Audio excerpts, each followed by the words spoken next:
Hi, everybody. Welcome into Sports Talk Chicago. My name's Jon Zaghloul. Great to have you here on Channel 59.3 B-Pod TV and Roku. Two big topics we're going to cover today. First off, Justin Fields with rave reviews from the Super Bowl. Plus, later on, what does Justin Fields, Joe Burrow, and Andrew Luck have in common? Pretty scary stuff. We'll talk about it in just a moment. Before we get started, make sure you follow me on Twitter and Instagram at Jon Z Sports and on Facebook at Jon Zaghloul. If you want to watch more of this show, search up Sports Talk Chicago on YouTube or go to sportstalkchicago.com. If you want to watch more shows from the B-Pod TV network, search up BPOD TV on YouTube. I want to start today with this. The real evaluators of your career. They aren't strangers, people you don't know, people like me even. It's people within your industry, your peers, are the only ones who can truly judge your own career, your own trajectory and path, how well you've done. They're your true evaluators. They know better, right? Look, I could sit here and say all I want about Justin Fields, about this Bears team. At the end of the day, I'm not a football guy. I'm not in the building. I'm not a scout or evaluator, former GM. I'm just giving my opinion. True evaluators of the Bears, of Justin Fields, of Matt Eberflus, Ryan Poles, they're going to be people who know more about the game, who've been inside league circles, who have an accurate take and an accurate grasp of football, the NFL, and the Bears. Plain and simple. That's a fact, too. I could give my opinion. I could tell you the truth about what people say, try to decipher certain things, but not a football guy, not a former quarterback, not a former GM, not a former head coach, not a scout, even. I'm just your good friend telling you what I think about the Bears and beyond. So when I see certain people within league circles talk good about Justin Fields, Matt Eberflus, Ryan Pace, you want to somewhat take notice. They're not always right. I mean, we saw Albert Breer say great things about Matt Nagy. Obviously wrong. Friends of Matt Nagy, other coaches stuck up for him. Obviously wrong. But sometimes they're right. And always, it's worth noticing what they say. Adam Hogue from NBC Sports Chicago interviewed a lot of people at Radio Row during the Super Bowl, a lot of people within NFL circles, former players, former GMs, had a lot of good things to say about Justin Fields, despite the tough rookie season. Jeff Schwartz, former NFL offensive lineman, quote, "He just needs a chance. I think that offense was disjointed with what they did, but I think by the end of next season, middle of next year, we'll kind of know if he makes those special plays." Mike Golick. We all know Golick. Justin Fields can move, but you can't just move. You have to be a good passer as well, and he has shown signs of that, but absolutely, I think he can be developed with the right system. Shaun Alexander, former NFL MVP. I grew up watching Shaun Alexander on the cover of Madden. Quote, "Swag and moxie." That's an interesting thing because, one, you got to have it, so it's in you already. But then, two, got to be able to put it in a situation where it's not taken as arrogant or shut down. A person like that, if he throws a couple of good balls, everybody starts believing. That's what Joe Burrow has done, and I think Justin can do that. Now, some words of praise from a lot of people within football. Former players, current analysts, they know what they're talking about. Again, I'll take it with a grain of salt. I'm not saying they're wrong, but we have to see what happens. I want to see real results before I sit here and praise Justin Fields. But here's what I will say. As I sit here and look around and examine the landscape of Bears football come next year, expect a big bounce back from Justin Fields. I know that might not usually be on brand with what I say, but I'm being serious here. Expect a bounce back, a big one for Justin Fields. I'm not saying league MVP, but I do believe he could probably match 2018 Mitch Trubisky, if not be a bit better. I will say that right now. I fully believe it's within Justin Fields' capability to put up a 95.4 passer rating, throw for 27 touchdowns and 13 picks, complete the ball 65, 66% of the time, and throw for 3,500 to 4,000 yards. I understand those are a bit lower expectations, but I'm not going to sit here and say he's an MVP yet, either. Last year was really bad, obviously. Bad system, bad coach, no weapons. But I firmly believe he could be just about Mitch Trubisky's best year this year. There is no doubt in my mind about that. Say what you want, I think it's true. There's no reason to doubt yet. I really want to see what they do offensively with Luke Getsy, former Packers passing coordinator. Stuck around for a long time with Aaron Rodgers and Matt LaFleur. I want to see what they scheme, what they draw up. I mean, that's going to be my determining factor right now. Matt Eberflus is not going to do much. He's a CEO. Ryan Poles has a big role to play. Better rebuild this team the right way for Justin Fields. At the end of the day, though, it's going to come down to the offense and how it's run, and I would hope Getsy's the right guy. Here's my point, though. A lot of people within NFL circles who played the game before at a high level like what they've seen from Justin Fields, and they know more than me. I'm not going to sit here and tell you that I really know everything. I know a little bit, might have a gauge on a part of it, but I don't know everything.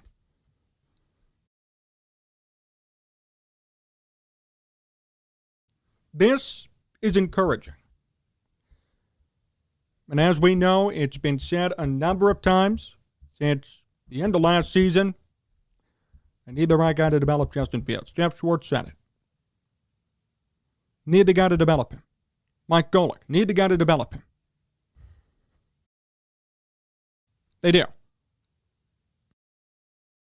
And I'll add on to that, too. They need the right team to develop him. I'm going to keep saying this all offseason until we see real changes. Doesn't have enough weapons right now. Does not have enough weapons to succeed. I'm sorry. He doesn't. I know I got a bit of flack for saying Cole Kmet's a bust. I believe that. He has not shown me otherwise that he is. Oh, his catch percentage. I don't care. I've seen a number of times with the eye test, he's dropped balls in crucial situations. Can't stay on his feet, fumbles too much. Not a friend of mine. Not going to sit here and praise Cole Kmet for what he's done. There are much better tight ends in the NFL. The Bears don't have one. They don't have them. That's a problem. But even the tight end's not the biggest problem for the Bears. It's the O-line and true weapons. They have to find a way to invest in the offensive line. And we're going to talk about in a second how important that is when you relate it to Andrew Luck and Joe Burrow and what they've gone through. But they need to develop the offensive line. Please invest. And then secondly, wide receiver. Look, I don't expect Allen Robinson to take a pay cut. Going to hit the open market most likely and doesn't want anything to do with this team. Fine. I don't blame him. Go. You're going to be stuck with Darnell Mooney, which, fine, okay, 1,000-yard season in 17 games. But who else? Who's after Mooney? I'm waiting. That's right, crickets, nothing. The Bears have nothing, really, after Darnell Mooney. That has to change. Look at Joe Burrow. Joe Burrow had T. Higgins, Tyler Boyd, and Jamar Chase to throw to. 3 quality wide receivers. If any one of them was on the Bears, I'd be super happy. The Bears only have one guy right now. They need to put Justin Fields in the right position to succeed. And this, right now, not going to work.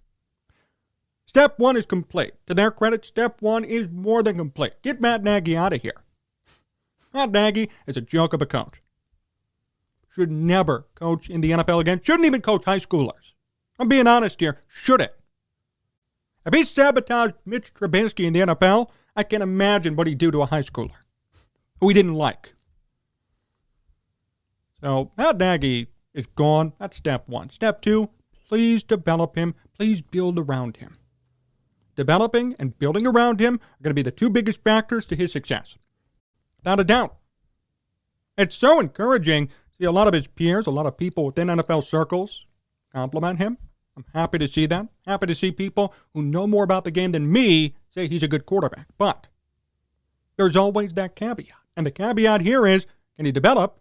And do you have enough guys around him to succeed? I know you might get tired of me saying this. It's a recurring theme. We talked about this last offseason. but it's still very true. Look, you're not going to win crap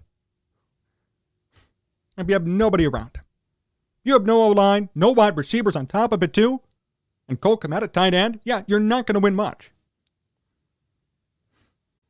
Look, Joe Burrow had 3 wide receivers. No O-line, 3 wide receivers. Good running back. It helped a lot. Bears, good running back. 1 wide receiver as of today. No O-line, really. Needs to change.